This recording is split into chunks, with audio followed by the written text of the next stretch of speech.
Hey, Dr. Brandy Victory here, and today I'm going to share with you how I look at labs through a functional lens. I often get asked, what does that even mean?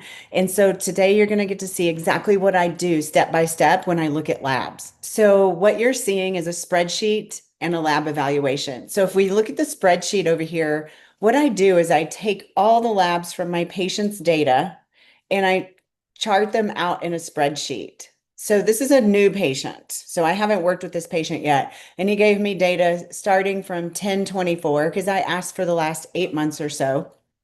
And this is the information I got. So I go in and I fill in the numbers. What is the data? The ALT is 12 for this date. And I chart it out and then I color code it. So I color code it yellow for low, red for high, really yellow for really low, really red for really high. And why I do this is because that it allows me to look for patterns. Like for here, 3 times he got labs taken and his total protein was low. His AG ratio was high. And I'll show you why that's important and how I look at that. He's also on statins, and I'm looking at this cholesterol, and he's 114. My minimum is 160. So he is very low in cholesterol. So I question why he is on a statin at this point.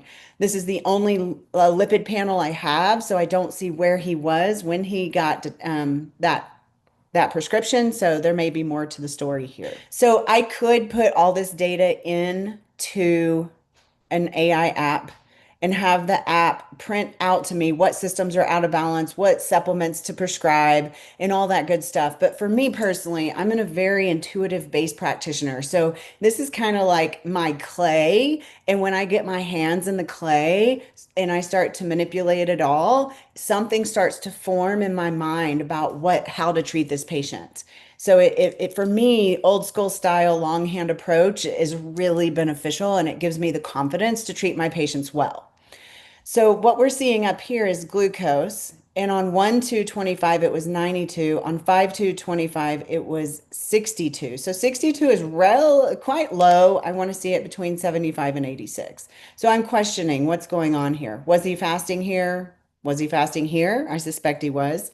So I have a lot more questions to ask this patient. So when we're looking at labs from a functional approach, we're not just looking like you're in range, you're fine, you're out of range, something's wrong with you, you need drugs or surgery, right? Our value ranges are based on optimum health, not diagnosable disease.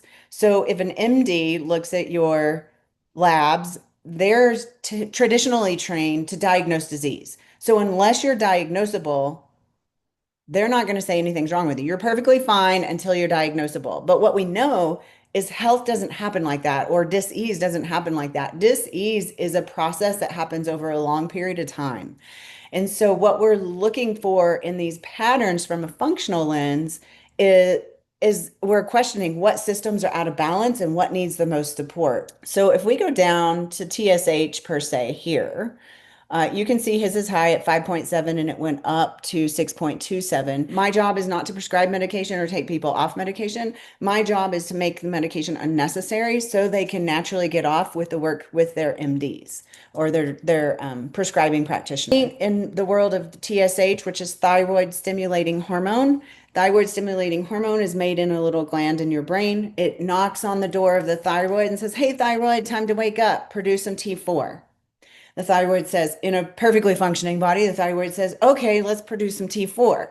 And then the T4 gets produced, hopefully, and then it converts to a usable form called T3.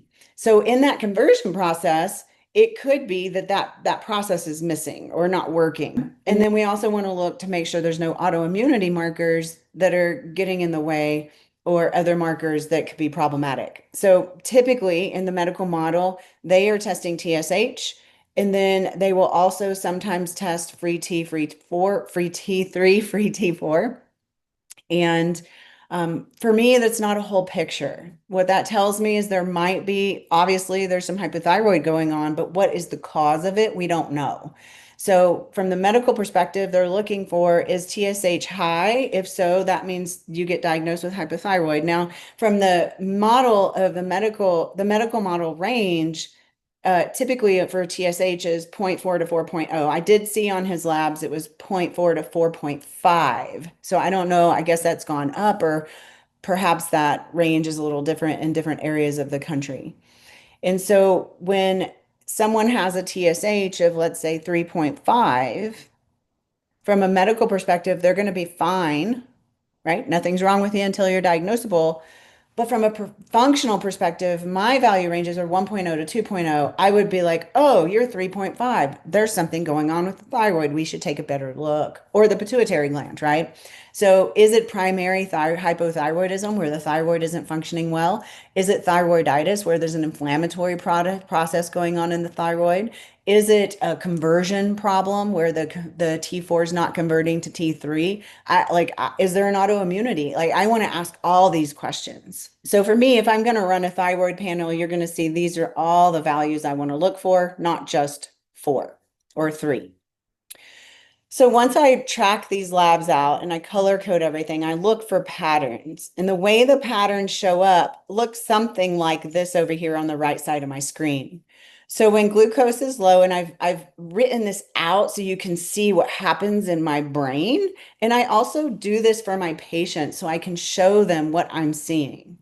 So when glucose is low, it could be an indication there's some hypoglycemia, too much insulin production, or adrenal hypofunction.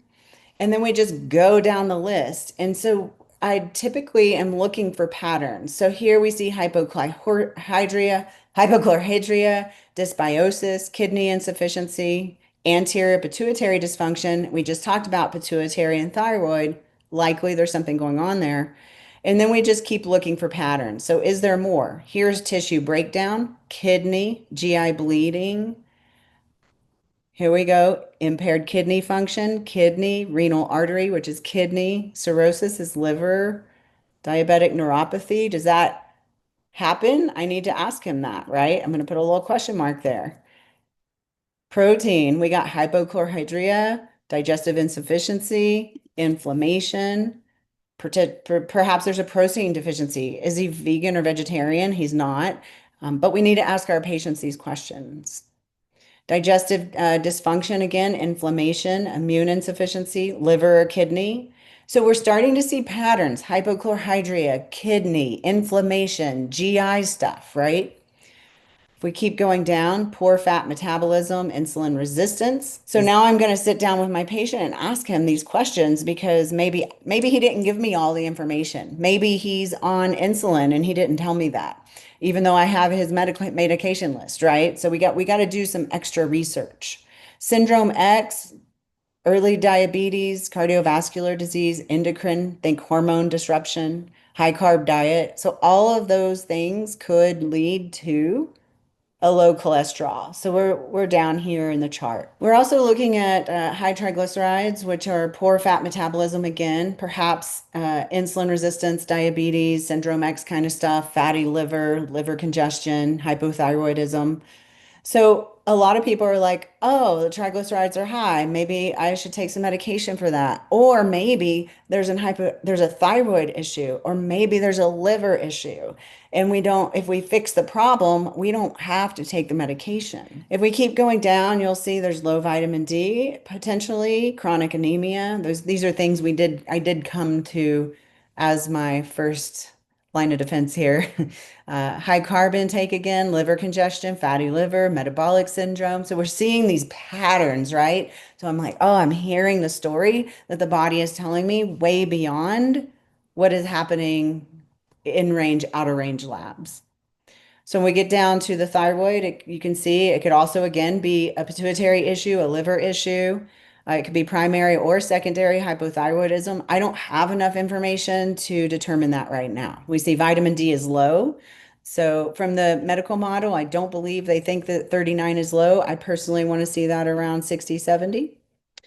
A1C is high, so that's long term, 3 months of glucose, insulin system in the body. Again, that could be pointing to diabetes or insulin resistance. We have a low B12 and folate's very low. So when we get down here to the white blood cells, we see a huge pattern here. So When all of this shows up like this, we're looking at folic acid B12 deficiency, maybe there's an iron anemia, which it did show on here. He has a low iron. There's all kinds of different kinds of anemia. If folic acid B12 can create anemia, vitamin C deficiency can create anemia, copper deficiency can create anemia.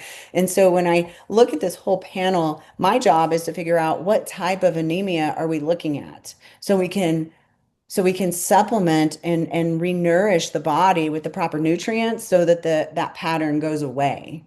So again, we're seeing hypochlorhydria, vitamin C deficiency, hypothyroid. I mean, we're starting to see the patterns, right?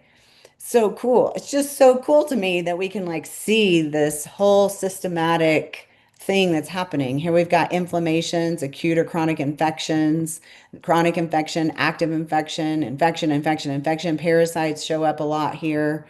So now I've got some more questions about this patient. Now he's came in with nausea from he doesn't know what, but he was withdrawn off of a particular drug he was overdosed on by another doctor. And after he went through withdrawal, I think this was like a year ago, he started with this gastrointestinal nausea and stuff. My inkling, and I haven't done any kind of other testing yet, is that there is some SIBO and some dysbiosis happening. But we also see there is an infection likely happening, and perhaps parasites, hypochlorhydria, liver dysfunction, perhaps an internal bleed. And so while I'm taking that data in, I'm writing notes to myself. So here's what we got. It appears to be an infection, likely bacterial, and we can see that from this pattern. Um, let's see, perhaps it's chronic, but there's certainly an active flare. Perhaps there's parasites, and we may have fatty acid deficiencies, according to this lipid panel. Like that is definitely a fatty acid deficiency pattern. Hypothyroidism, we don't know what from or what the root is of that, but we see some insufficiencies of these nutrients, vitamin D, B12, folate, and vitamin C. We want to definitely get his blood sugar balanced. We want to put him on some digestive enzymes for the hypochlorhydria so that he can absorb his nutrients, his food, and his supplements. I'm curious, is there blood in the stool? There might be. We also want to give some support for the kidneys, pituitary, liver, fat metabolism. I'm curious, has he had a colonoscopy? I did not get results for that, so hopefully he sends those to me. And then I'm going to send him the functional nutrition guide. So the functional nutrition guide is just basically an ebook I wrote for my patients who are getting started with care.